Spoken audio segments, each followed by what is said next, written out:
God in the Dock by C.S. Lewis. Religion and Science, 1945. Miracles, said my friend. Oh, come. Science has knocked the bottom out of all that. We know now that nature is governed by fixed laws. Didn't people always know that? Said I. Good Lord, no, said he. For instance, take a story like the virgin birth. We know now that such a thing couldn't happen. We know there must be a male spermatozoon. But look here, said I, St. Joseph. Who's he? Asked my friend. He was the husband of the Virgin Mary. If you'll read the story in the Bible, you'll find that when he saw his fiancée was going to have a baby, he decided to cry off the marriage. Why did he do that? Wouldn't most men? Any man would, said I, provided he knew the laws of nature. In other words, provided he knew that a girl doesn't ordinarily have a baby unless she's been sleeping with a man.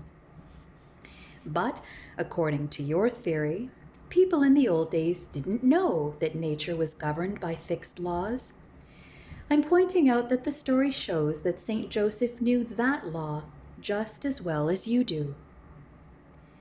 But he came to believe in the virgin birth afterwards, didn't he? Quite. But he didn't do so because he was under any illusion as to where babies came from in the ordinary course of nature. He believed in the virgin birth as something supernatural. He knew nature works in fixed, regular ways. But he also believed that there existed something beyond nature which could interfere with her workings, from outside, so to speak. But modern science has shown there's no such thing. Really? Said I. Which of the sciences? Oh, well, that's a matter of detail, said my friend. I can't give you chapter and verse from memory. But don't you see, said I, that science never could show anything of the sort? Why on earth not? Because science studies nature, and the question is whether anything besides nature exists, anything outside. How could you find that out by studying simply nature? But don't we find out that nature must work in an absolutely fixed way? I mean, the laws of nature tell us not merely how things do happen, but how they must happen. No power could possibly alter them. How do you mean? Said I. Look here, said he. Could this something outside that you talk about make 2 and 2 5? Well, no, said I. All right, said he. Well, I think the laws of nature are really like 2 and 2 making 4. The idea of their being altered is as absurd as the idea of altering the laws of arithmetic. Half a moment, said I. Suppose you put 6 pence into a drawer today, and the 6 pence into the same drawer tomorrow. Do the laws of arithmetic make it certain you'll find a shilling's worth there the day after? Of course, said he, provided no one's been tampering with your drawer. Ah, but that's the whole point, said I. The laws of arithmetic can tell you what you'll find with absolute certainty, provided that there's no interference. If a thief has been present at the drawer, of course you'll get a different result. But the thief won't have broken the laws of arithmetic, only the laws of England.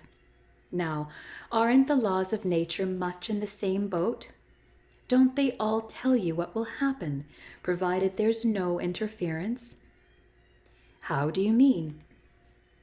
Well, the laws will tell you how a billiard ball will travel on a smooth surface if you hit it in a particular way, but only provided no one interferes. If after it's already in motion, someone snatches up a cue and gives it a biff on one side, why then you won't get what the scientists predicted.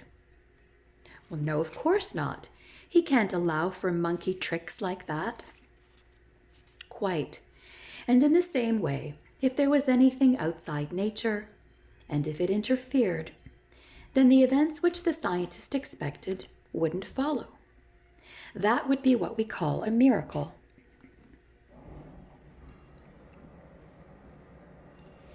In one sense, it wouldn't break the laws of nature. The laws tell you what will happen if nothing interferes. They can't tell you whether something is going to interfere. I mean, it's not the expert at arithmetic who can tell you how likely someone is to interfere with the pennies in my drawer. A detective would be more use. It isn't the physicist who can tell you how likely I am to catch up a cue and spoil his experiment with the billiard ball. You'd better ask a psychologist. And it isn't the scientist who can tell you how likely nature is to be interfered with from outside. You must go to the metaphysician. These are rather niggling points, said my friend. You see, the real objection goes far deeper. The whole picture of the universe which science has given us makes it such rot to believe that the power at the back of it all could be interested in us tiny little creatures crawling about on an unimportant planet. It was also obviously invented by people who believed in a flat Earth with the stars only a mile or two away. When did people believe that? Why, all those old Christian chaps you're always talking about did. I mean, Boethius and Augustine and Thomas Aquinas and Dante. Sorry, said I, but this is one of the few subjects I do know something about. I reached out my hand to a bookshelf. You see this book, I said, Ptolemy's Almagest. You know what it is? Yes, said he. It's the standard astronomical handbook used all through the Middle Ages. Well, just read that, I said, pointing to Book 1, Chapter 5. The Earth, read out my friend, hesitating a bit as he translated the Latin. The Earth, in relation to the distance of the fixed stars, has no appreciable size and must be treated as a mathematical point. There was another short silence. Did they really know that then? Said my friend.